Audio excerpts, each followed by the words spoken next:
Juan en este versículo. Él estaba fusionando el pensamiento judío con el pensamiento griego y estaba diciendo lo siguiente: si tú eres judío, ok, para ti el logos, ¿qué es?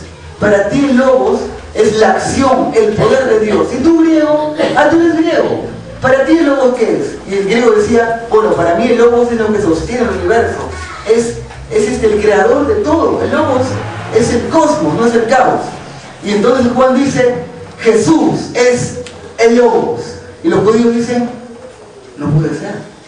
Pero ¿cómo puede ser posible? Ustedes dicen, no se trata. Si Jesús es humano, están diciendo que Jesús es el poder de Dios, que Jesús es la mente de Dios, que Jesús es la sabiduría de Dios.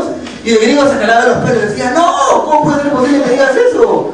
O sea, están diciendo que Jesús, que era un hombre así como tú y yo, es el que sostiene el universo. ¿Se dan cuenta de la magnitud de lo que está diciendo Juan? Juan está diciendo, Jesucristo es Dios. Es lo que está diciendo. Y este es el misterio del cristianismo. ¿Quieres saber cuál es el misterio de cualquier religión? No tiene misterio, pues. Porque, o sea, un líder religioso habla de un Dios. Mahoma hablaba de Alá. Buda hablaba, no sé, pues del karma, ¿no? Creo. Y todos los líderes religiosos hablaban de algo más superior.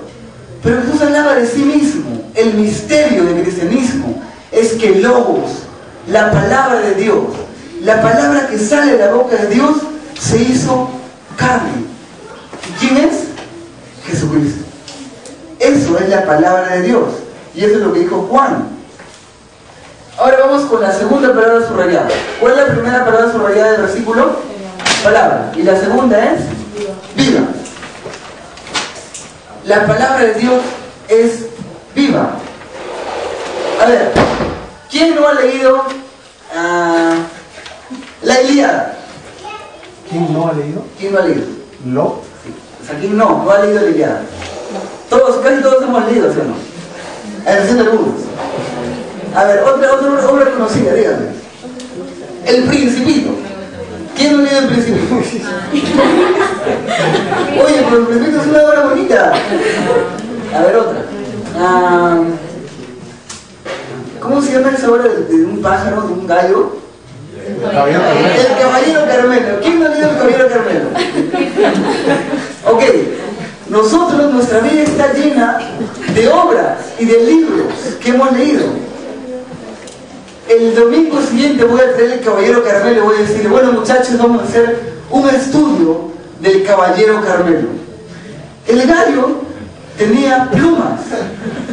O sea, ¿quién se va a poner a estudiar una obra literaria? Dígame quién. Nadie, pues. Sin embargo, el día de hoy en el mundo hay millones de estudios bíblicos. Este es un ejemplo. La palabra de Dios es viva, nunca muere. Y es tan alucinante esto que te estoy diciendo, que por ejemplo, la parábola del hijo pródigo, hasta el día de hoy quebranta corazones duros. ¿Cómo no va a quebrantar esa parábola si te dice, oye, tú te has alejado de Dios?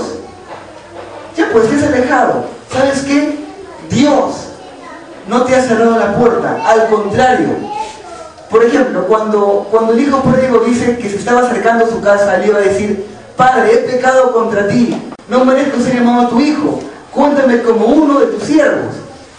Dice que él fue y tocó la puerta, y el padre dijo, ¿quién? Soy yo, Luis, anda, vete con los cerdos. ¿Es lo que dijo su padre? No. ¿Qué dice la parábola? Que él solamente estaba por el camino, y a lo lejos, su padre lo vio, y fue corriendo. ¿Y quién es su padre? Te dije que eras un moncesazo. ¿Cómo se te ocurre salir de tu casa, pues? ¿Te das cuenta de lo que has hecho? ¿Le dijo eso? No, dice que lo abrazó. Eso significa que el padre todos los días estaba chequeando a su hijo si venía. ¿Sí o no?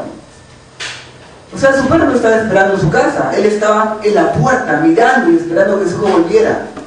Así es nuestro Padre. Tú te alejas, Él todavía te espera. Tú has hecho lo malo, la malograste, y Dios te recibe con los brazos abiertos. La palabra de Dios es viva. ¿A quién no va a quebrantar eso? La palabra de Dios ha hecho historia en el mundo. ¿Cuál fue el primer libro en ser impreso? Por Juan Gutenberg. La primera imprenta fue el libro de la Biblia, el que fue impreso. Aunque usted no lo crea. ¿Se imagina? ¿Qué más? Por ejemplo, cuando los españoles vinieron acá a Perú, encontraron a los incas con el sol idolatrándole y todo lo demás. Cuando vino la Biblia, ¿y cómo se llamaba el último inca que metió a la Biblia y la puso al piso? Atahualpa. ¿El día de hoy seguimos siendo incas? ¿Cómo se llama? ¿Seguimos adorando el sol? No. La palabra viva de Dios cambia naciones enteras y cambió América cuando los españoles vinieron con la Biblia. ¿Se imaginan? La palabra de Dios es viva. La tercera palabra que subrayamos, eficaz. Abran sus Biblias en Isaías 55, 11. Isaías 55, 11.